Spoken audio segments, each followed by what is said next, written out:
Well, it was a taxi I booked for going to where I live, Burnley General Hospital, and the taxi I got into, it was at the pandemic time.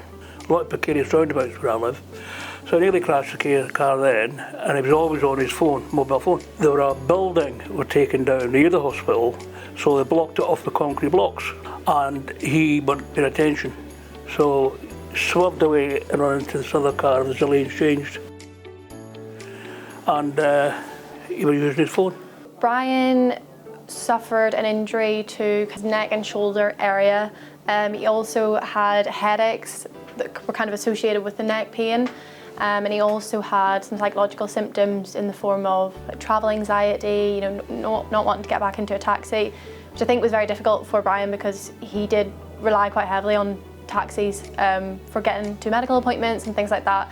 I suppose on paper, Brian was an innocent passenger in the matter, so you do kind of think, well, this is a clear-cut case.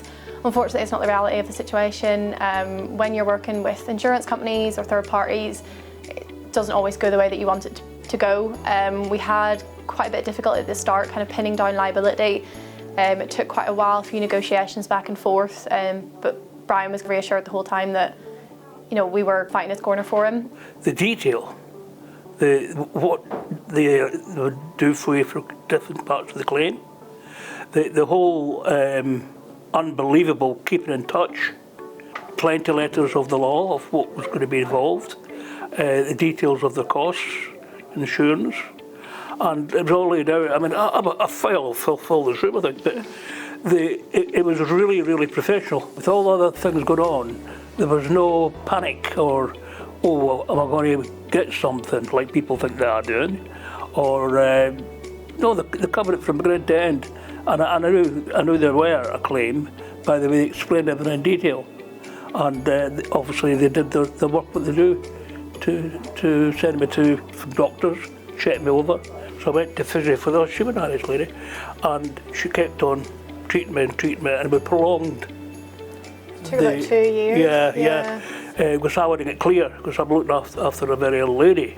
Unfortunately, when you're in a taxi, you do expect a certain level of care from the driver. Unfortunately, that's not always the case. When we got him examined by one of the orthopaedic consultants that we've got on our panel, Express, he was really helpful.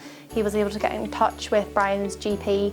Brian ultimately had the treatment, and I know that he found it very beneficial, and that did aid his recovery. Would you recommend Express to a friend? Oh, obviously. I've recommended 3 times to people.